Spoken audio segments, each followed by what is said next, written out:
It's Tuesday, December 16th. In the headlines, JPS customers face 7% December bill increase. Regionally, Trinidad and Tobago's government confirms approval of U.S. military flights through local airports. And in sports, Jamaican striker Khadija Bonny-Shaw beams after century of goals on English soil. This is the news on PBC Jamaica. I am Danita Rodney.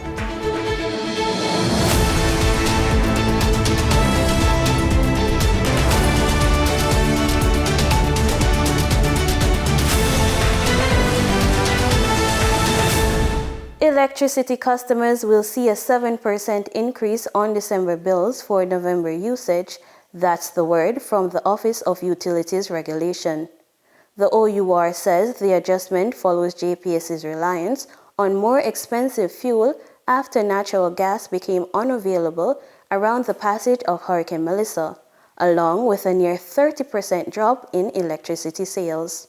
According to the OUR, those combined pressures could have resulted in an even steeper increase. However, to avoid bill shock, JPS, after consultations with the regulator, has agreed to defer part of the increase and spread the recovery of those costs over the coming months. The regulator warns it could take up to 6 months for generation costs to stabilize and has urged JPS to consult before applying any further fuel charges.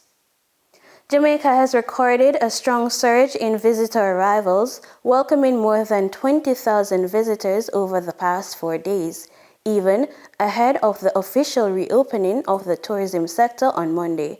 That's according to Tourism Minister Edmund Bartlett. Our airports were the first to be ready. But more importantly, we were able to repatriate 25,000 visitors who were on the island in 1 week.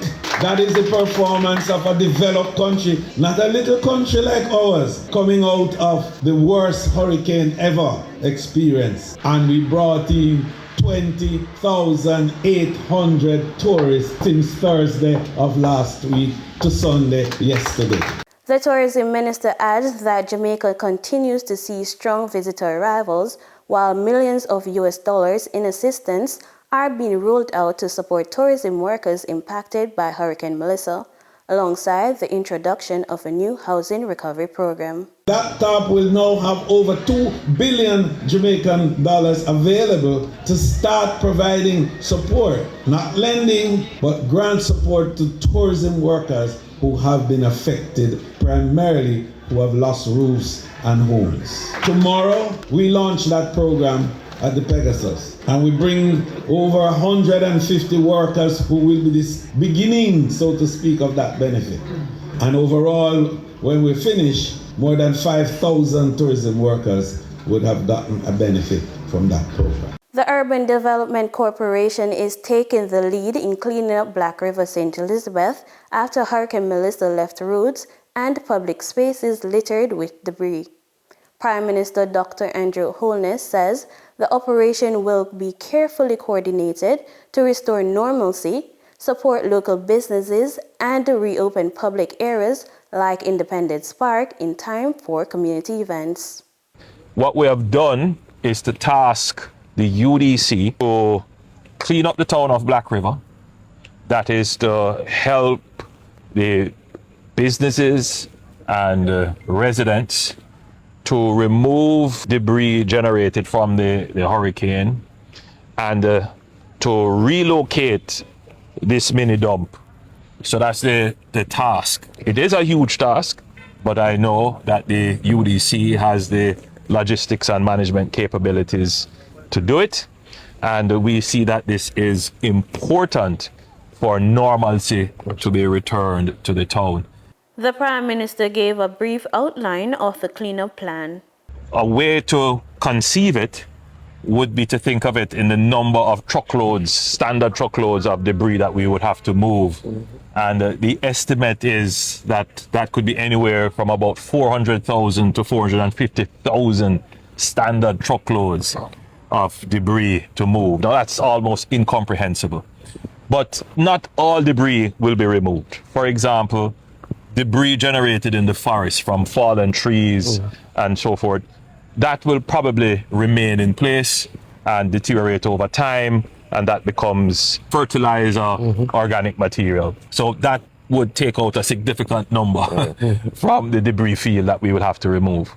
He says the main concern is the debris that was transplanted from other places into the park. What we're concerned about would be debris like what you're looking at here.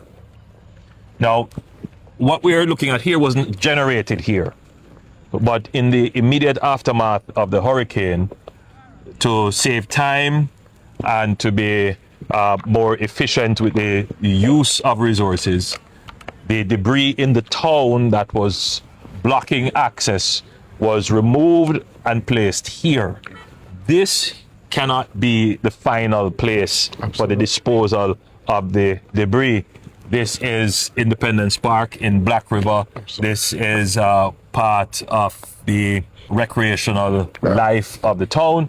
And obviously, we don't want to turn this into a mini dump. Prime Minister Holness also shared that an additional campaign has been launched alongside the cleanup project.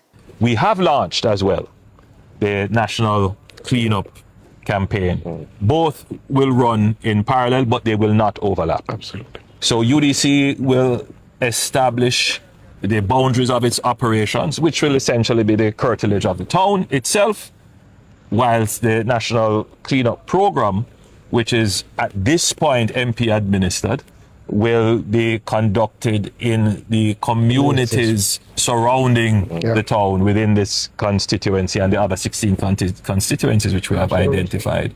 The Students' Loan Bureau, SLB, has reported encouraging participation in its recently launched Debt Reset program, with more than 6,000 clients already onboarded through the customer portal.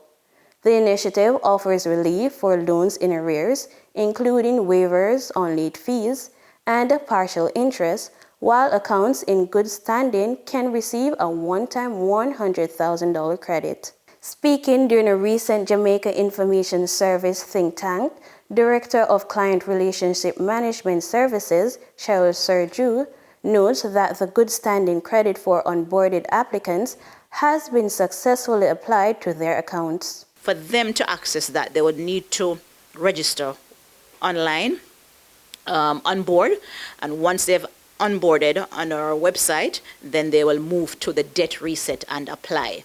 So both customers, both the current customers, the persons whose loans are current and also whose loans are in arrears. For the current customer, they will get the $100,000. I've mentioned that earlier.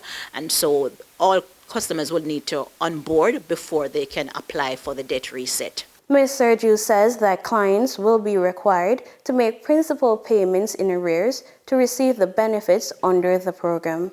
What will happen is that the customer will be required now to make the 50% remaining arrears of the interest and 100% payment for the principal portion of their monthly installment that are in arrears. And so that will give them a new start in terms of what you call a fresh start, in terms of getting back on track and then start making their monthly payments on time. And so this will run for the period of December to April. The customer can either clear the principal arrears in one go, or they can schedule the payments for the principal arrears and the 50% interest arrears over the period December to April. So they can make those payments during that time period. Meanwhile, SLB's debt recovery manager, Owen Watson, emphasized that borrowers must first register online to access and to confirm their good standing credit. Once onboarded, once they would have onboarded and registered, they would need now to submit their username and password. And once they go on the system, they'll be able to make payments at their own convenience using their debit and credit cards. They'll be able to also view their loan balances. They'll be able to also view the monthly installment that is required to pay. So this is an important initiative for us, and we're happy to deliver this resource. Officials say up to 25,000 clients could benefit from the program. It's time now for the Business Report with Denise Williams.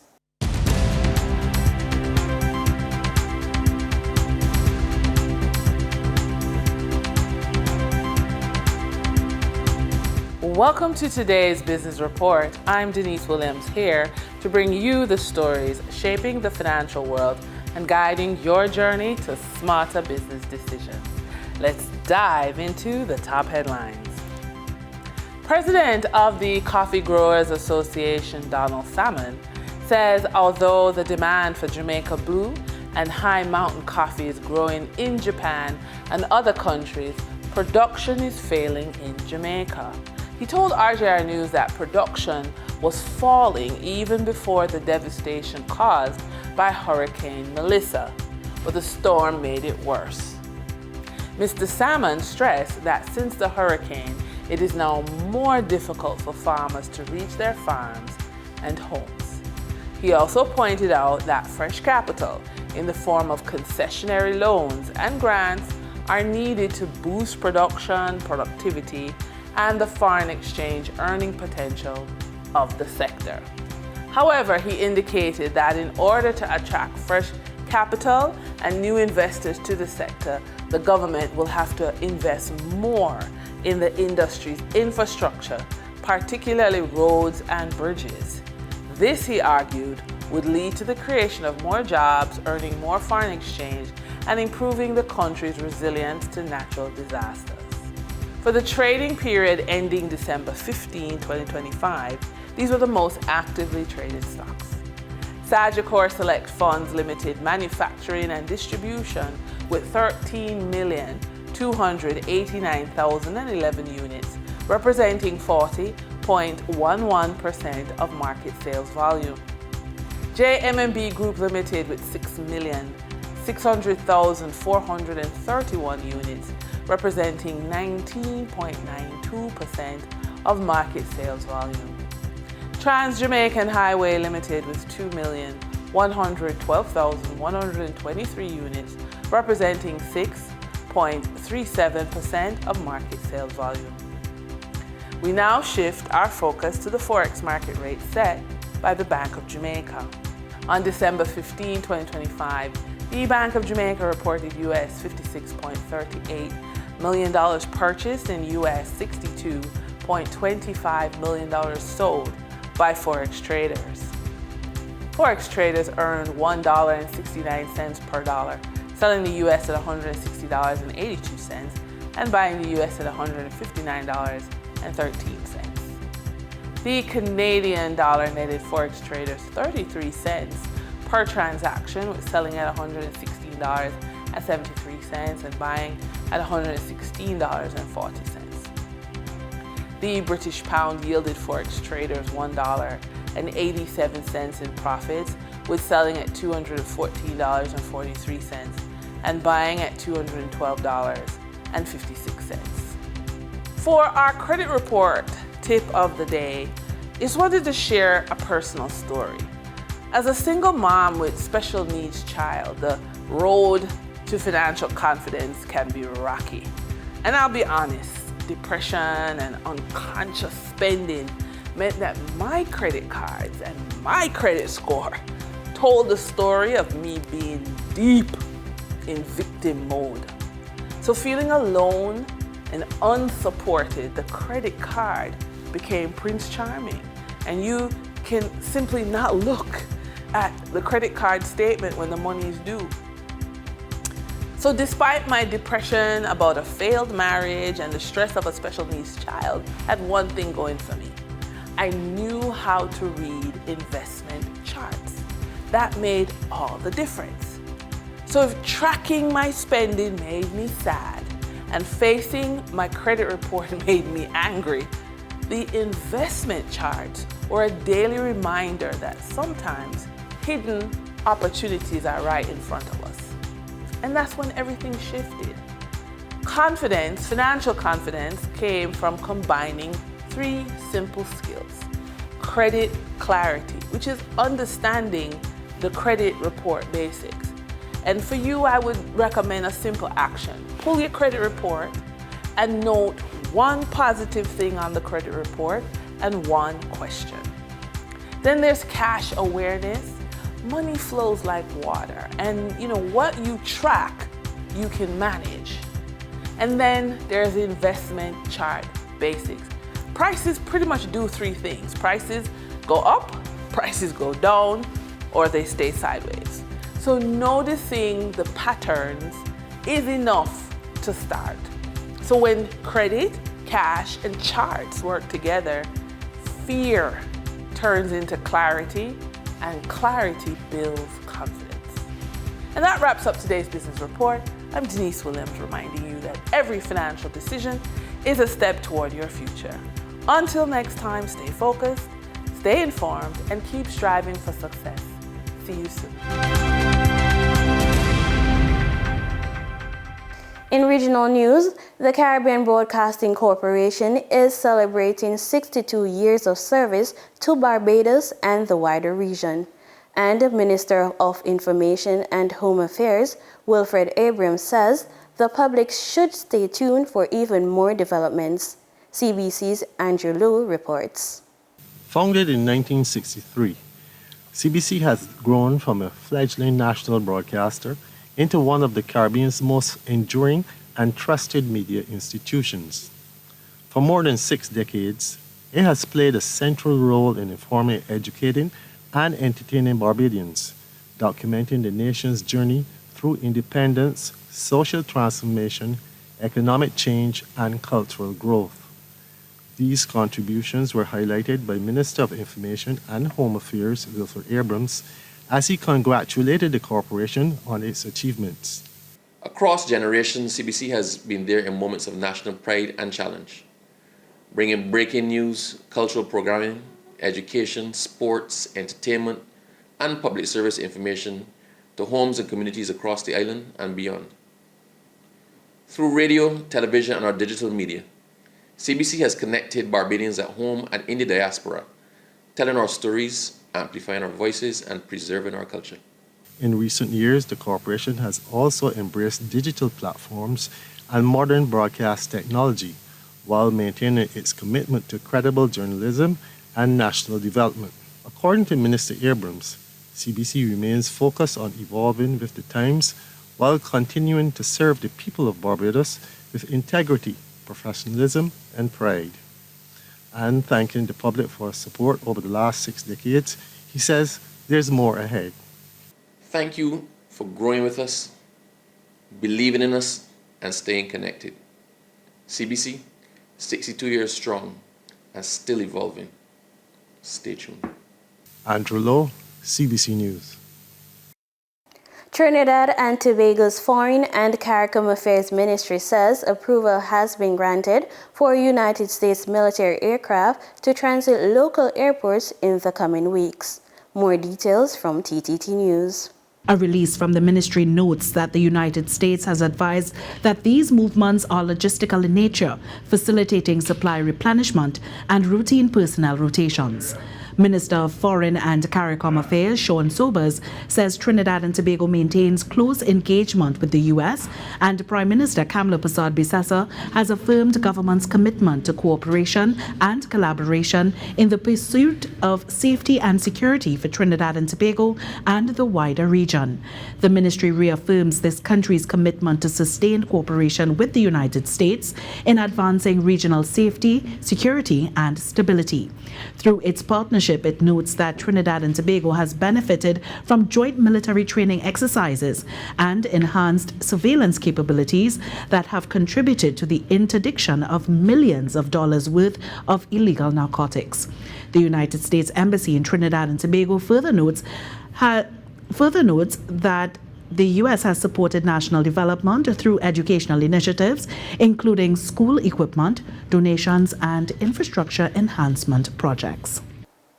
The climate crisis is no longer a distant warning for the Caribbean. It is a present and urgent reality. That was the message coming out of the third German-Caribbean climate talks in Grenada, where Germany pledged more than 30 million euros in new climate cooperation, even as regional leaders, experts, and youth advocates warned that the gap between promises and action remains dangerously wide. The message from inside the third German-Caribbean climate talks was clear. For the Caribbean, the climate crisis is not a future threat, it's a present reality. hosted by Germany's Special Envoy for Climate Issues in the Caribbean, Ambassador Christoph Eick. The dialogue brought together diplomats, scientists, and youth advocates. Ambassador Eick reaffirmed Germany's commitment, highlighting over 30 million euros in new cooperation with CARICOM and its leading role in global adaptation funding. These new projects, with funding of more than 30 million euros, will focus on renewable energy, circular economy, conserving biodiversity, blue economy, and skills development. Experts like Roanna Haynes of Climate Analytics Caribbean praised the progress at COP30, but warned that the gap between what science demands and what the world is doing remains dangerously wide. The first on the establishment of the Global Implementation Accelerator and Belém Mission to 1.5 for the implementation of national adaptation plans and nationally determined contributions. This particular outcome is seen as insufficient when it comes to the question of addressing the gap in mitigation ambition in particular, but also on adaptation action. For Grenada's own negotiators, the path forward must emphasize CARICOM's collective leverage. This is, according to Safia Sani, Special Envoy and Ambassador for Climate of Grenada, who elaborated on this during the panel discussion. And so as we consider increasing our negotiating power, we must now try to win an economic argument, which is looking at CARICOM as an investment block to help enhance our climate resilience. So not looking at us as a charity case. If 1.5 to stay alive continues to be our clarion call, then the only way that we can survive is through effective collaboration. Grenada's national coordinator for the Caribbean Youth Environment Network, Abigail Ellis, noted that the region's youth are demanding more than just a seat at the table. The power of young people needs to be institutionalized. Too often, as a youth myself, I feel like our presence are more symbolic rather than collaborative. Ellis stated that they are calling for real investment in a green economy that works for the next generation.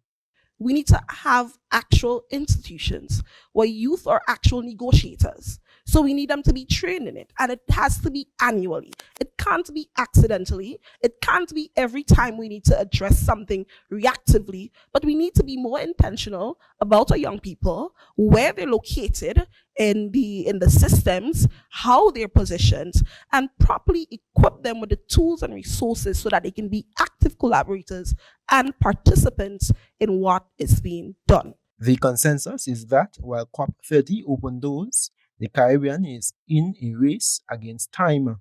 The call is no longer just for ambition, but for courage, speed, and above all, implementation. Powerful reminder that for islands on the front line, the time for talk is over. The time to act is now. I am Gerard Joseph reporting. We kick off today's sports report with some football news. Jamaican striker Khadija Shaw is celebrating a major milestone after scoring her 100th goal on English soil, a feat she reached with a 4-goal haul in Manchester City's 6-1 win over Aston Villa. For Shaw, the achievement is a dream come true, placing her third in the all-scoring list in the Women's Super League. Like I said, it's a really good feeling, and to hit that milestone with this beautiful club, I think for me, I just have to keep going, keep my head down, keep working hard, and I believe that the sky's the limit for me. And I think when I do performances like that, I think trophies and milestones just fall in my lap, so I just have to keep going. She adds that playing at Manchester City makes her feel at home. Yeah, it's a really good feeling. I've always said from the first day I got here, this was a special club, and the players that I have around me, I think it's a testament to them and a credit to them, and I think they make me look good. I've always said it, but yeah, I think coming into this game, I knew that if I scored, it would have been 100. Shaw has been in sensational form this season, netting 12 goals in 11 appearances, helping Manchester City maintain a 6-point lead over Chelsea atop the WSL table. In boxing, Guyana has taken a significant step forward in safeguarding the future of its amateur boxing program after the Guyana Boxing Association was formally granted provisional recognition by World Boxing. The approval was communicated in an official letter dated December 11th, confirming that the World Boxing Board of Directors had endorsed Guyana's application for membership. As a result, the Guyana Boxing Association and its athletes are now eligible to participate in all World Boxing sanctioned competitions, including the World Challenge, the World Cup, and World Championships. World Boxing is currently the only International Olympic Committee recognized body responsible for creating and managing qualification pathways to the Olympic Games in boxing, making the recognition a critical development for Guyanese boxers aspiring to compete at the sport's highest level. While welcoming the approval, the Guyana Boxing Association President Steve Ninval expressed frustration over the timing of the decision, noting that Guyana's application was submitted as far back as February this year. Well, we're happy that we've passed this first stage and have provisional recognition by World Boxing, which will allow our athletes now to participate in the Commonwealth Games, Pan Am Games, and all games that run under the IOC. The thing is that we're still concerned that it took this long, actually 10 months, from February to December. And to the best of my knowledge, there are other countries who would have applied to World Boxing after Guyana and would have received their recognition before us. Ninval pointed out that he is aware of other countries not having to endure the 10-month waiting period to receive recognition, allowing them to plan, compete, and operate with certainty. He said he was forced to inform the Guyana Olympic Association of this issue. Nevertheless, Ninval reaffirmed Guyana's long-standing compliance and professionalism within the amateur boxing landscape. We would have just missed out of sending a team to the Islamic Games in Saudi Arabia because of the fact that we did not have recognition at that time. Nevertheless, we are happy that we are now having a fair chance to compete at all of the major international tournaments, which will be good exposure for our athletes. According to the correspondence from World Boxing, the Guyana Boxing Association has been granted provisional recognition, which allows full participation in World Boxing events while the association moves through the final stage of the membership process. The application will now be presented at the World Boxing 2026 Congress, where full membership approval will be considered. The process is governed by Section 6.3 to 6.5 of the World Boxing Statutes, which outline that the Executive Board must first determine whether all membership criteria are met before making a recommendation to Congress. Final approval, however, remains at the sole discretion of the Executive Board. World Boxing, in its letter, thanked the Guyana Boxing Association for its continued commitment and support and expressed anticipation of Guyana's participation in upcoming events and the Congress scheduled for November 2026. And that's the news on PBCJ. You can follow us on our social media platforms at PBCJamaica. Thanks for watching.